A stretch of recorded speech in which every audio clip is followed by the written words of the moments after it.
Well, good afternoon and welcome back. I wanted to do a quick review on this QYT KT-7900d that I've had it for probably about a year now. There are other reviews out there, but after using this for a while, there's some things that I noticed about it that may be helpful if you're either operating this already or thinking about purchasing this radio.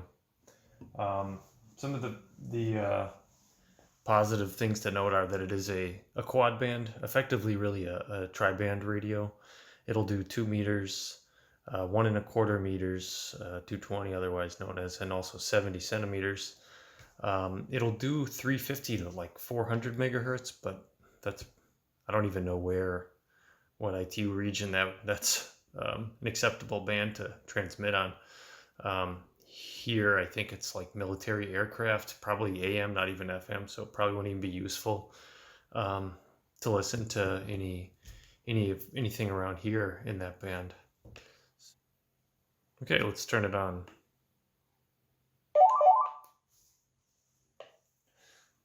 Okay, although it is a single VFO, single receive, it does do a kind of a quad watch.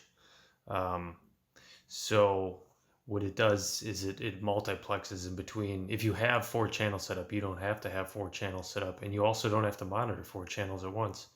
But if you do, it's kind of what I like to do, being mobile, because the scan feature is pretty crummy for this radio, in my opinion.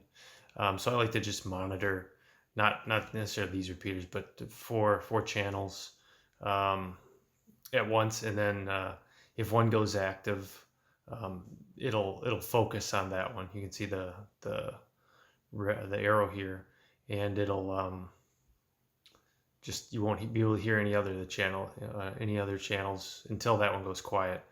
And so also you can set the screen color up a lot of different ways, which is kind of nice. You can put your call sign down here. I have mine obscured right now. So those are the kind of the benefits of it, especially in a limited 220 market. It's pretty nice. It does 25 watts, although I believe that it outputs a bit more power on 220 than 25 watts. So we'll look at that, and that may be an issue. I haven't heard of any issues, but potentially the finals may not be rated for that kind of power that it puts out. But we'll take a look at that and make sure that's true. So I guess those are kind of some of the good things about it, but there have been a number of negatives I've noticed over time. Some of it has to do with the way that it multiplexes through these channels just with one receive. The focus can get kind of jumpy and kind of annoying to work with. Some of the soldering internally is a little bit questionable, and could lead to some failures, which I've had, which I'll go into a little bit as well. The firmware definitely could use some fixes, and I guess I'll talk a little bit about that now.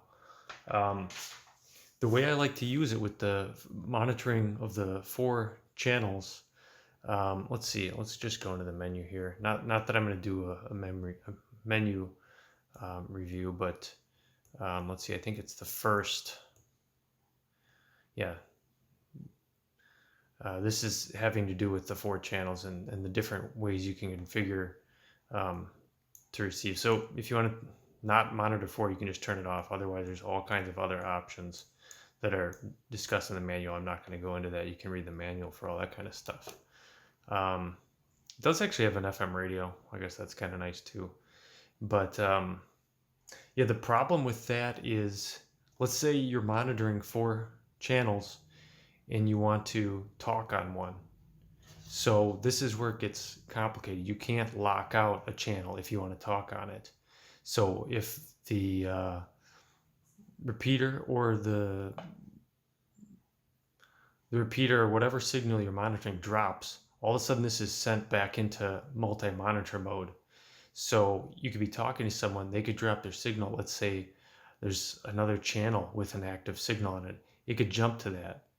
So all of a sudden you're no longer monitoring a QSO on the channel. If you go to transmit, you see how this is jumping around. I'm on a dummy load. It just kind of jumps around. All of a sudden you'll be moved. And if someone's active here and all of a sudden this goes active, you're going to be stuck up here. So that's just like, it just doesn't work. So what you need to do is you need to be able to lock out the channel that you want to transmit on. And I couldn't find any way to do that other than just hitting monitor mode, which turns off the squelch. So if you want to start to talk on a channel or listen to just one channel, the easiest way to do it, instead of turning TMR off, like you could do that, go in the menu, you'll be locked on if you turn off the squelch. So anytime I'm talking and I want to just lock this out, I just turn off the squelch with the monitor button. If you want to, you could obviously just go to, you could turn this off too, and then you'll stop monitoring all the channels, and then you can just go wherever you want. But okay, the next downside with the multiple monitor, with the single VFO, is if you go to scan here, really what it's doing is multiplexing through all these channels. So if you go to scan, your focus is here. It may start scanning. Let's just go back. And here's another problem, but it may start all of a sudden scanning down here. So let's say you want channel 1 to be your scan channel. Well, all of a sudden it could jump to any of these channels and start scanning, because the focus is here, but it could be anywhere actually, because it's multiplexing through all these different channels. So it's trying to monitor everything at once. So it looks like it's here, but it's only virtually here. So you try to scan, and all of a sudden you think you're going to start scanning here, but you start scanning here. Also, the scan feature is very slow. I don't know. Let's try it again. Well, just take my word for it. There's other videos. I don't want to go into that right now. So the firmware kind of could use some work as far as being able to lock a channel out if you want to talk on it. You can turn off the squelch, and that does work as well. So also, as you probably just heard, there was a relay clicking in here. So, and also, we're jumping around. I'm on a dummy load, so there's no signals. It's just kind of some internal noise. But let's go up a few. So this is a 220 station, and since I'm trying to monitor all these multiple not received but multiple monitoring with a single VFO, in order to monitor 220, there's different inputs that are selected here, and you can see that there's a relay clicking inside. That's a mechanical relay. You don't want your radio to be doing this. It's those have an infinite life as a mechanical part. So if you want to monitor 220, you really should either monitor all 220, or I think the 352 is on the same input as the 220, or 2 meter and 70 centimeter. You can monitor those all together without having a relay click. Here, we can just turn this off. Oops, go the other way. And you can see it's not gonna have that problem. But and then if I go down one, you'll hear it click. Right. So that's another kind of thing to be aware of. If you want to be able to monitor 220 and 2 meters or 70 centimeters at the same time, you don't want this relay clicking like that in here. So that's just something to be aware of as well. Yeah. Also, what I've noticed is using this. I think the problem is I don't think it's overload. I think it's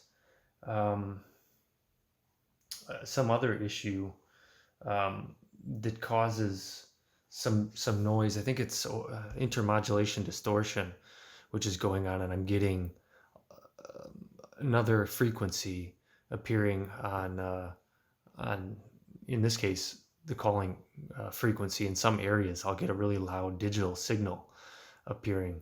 So I think there's some intermodulation distortion that's going on in here, or possibly overload. I'm not really sure. I'd need a spectrum analyzer to kind of look at what's going on and figure that out. So that's a problem with this kind of receiver. It's not a super heterodyne receiver, so it's going to be a little bit lower quality. So that's something to keep in mind of too. Also on eHAM, I've read, you can read this, you can go to eHAM. I guess there are some bad harmonics that this gives off on 2 meter, a little less so on 220, and I guess acceptable range on 70 centimeters. So if you're running this on 2 meter, the harmonics are potentially, I mean, I haven't independently verified this, but they're potentially out of legal range. So, I mean, that's something you'll have to figure out if that's acceptable, if it's acceptable or not. That's just, some independent testing, not my testing.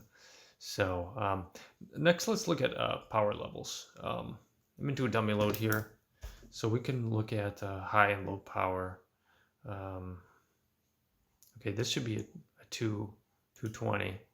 Okay, so we'll try.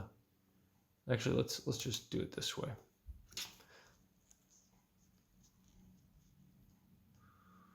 We'll do 146 right in the middle of the band. Let's do it on low power. Let's just see what kind of power we make. I'm into a dummy load here, so I'm not going to ID. We shouldn't be putting signals out other than this immediate vicinity. Okay, so low power, middle of the 2 meter band. Oh, I guess there's an offset up to 151. What the heck? Weird. All right, let's just go down here and do this like this then. All right. So about 9 watts. All right, let's go up to high power. About 19, 20 watts. Something, well, there's probably a little bit of loss going on. Maybe around 20 watts. Not too bad. Let's just do middle of the band. See if that's any different. I'm pretty sure this will go up to 25 watts on some portions of the 2 meter band. All right, let's try let's just try 440. See where we are there. So not too bad, 15, 16 watts. Let's try 48. A little bit higher up, might drop off. Same thing. Let's go up to 467. Okay, 16 watts, a little bit less there. All right, let's do 220. Let's do 225 anyway, so 224, how about that? Let's do low power. So with low power, we're doing, 17 watts. Let's try high power. About 30 watts, so that's kind of high. I don't know if the finals are really intended for that. You'd have to look at the final drive transistor and see if it's even rated for 30 watts. It may be just rated for 30 watts, and you may just be pushing the end of it right there. So that's quite a bit of power.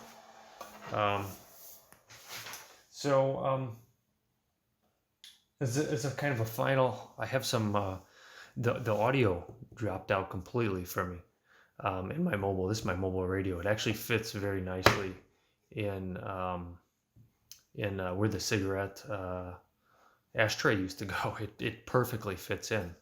So despite all the drawbacks, it's a perfect radio. The speaker does fire within the center console area, but I can still hear it pretty well. There's a little bit of a gap at the top too, and there's also a spot for an external speaker and a programming cable in the back, which I do recommend using the programming cable. I use Chirp. Put your call sign in here. I think you do need their software, the QYT software. So the form factor is great. The power is actually pretty decent for such a small radio. Um, so there's upsides and there's also downsides. The receive sensitivity, I guess it's supposed to be good, but the squelch doesn't really break. On my other radio, I get full quieting from like a distant repeater, pretty far. And on this, it's a bit scratchy, so the receive is kind of less than what you'd want. It's not intended for really weak signal work. It's if you have repeaters in your area, it's more of a local repeater radio. You'll have no problem really with that. Or else you can hit the monitor button too if the squelch isn't breaking when it should. I think I have the squelch turned all the way down, but it's still, in any case, it's a lot, the audio is a lot less readable than my other FT-8900, ESU FT-8900. So that's something to be aware of. It's not a weak signal radio. This is more higher power local signals, which you kind of expect. Not being a super heterodyne receive type radio. So finally, what I'm going to do is I'm just going to show a clip of when I was repairing the audio. When the audio cut out, I could see that there was signals breaking the squelch, but I had zero audio. So I opened it up and I fixed some. I redid some solder joints. There's some bodges in here too, but the transistor for the speaker had become kind of desoldered. It was a very poor cold solder joint, so I repaired that and it worked fine. So if you have problems with your audio coming out of this, you may have to just rework some joints in here. So get your soldering iron out, get some flux going. And I'll just end with the clip of kind of a microscope looking at kind of the insides of some of this. I only have the look on one side of the board, but if you do have a problem with your audio, that may be the issue. So, all right. Well, thanks for watching, and if hopefully this helps if you have this or if you're thinking about getting this radio.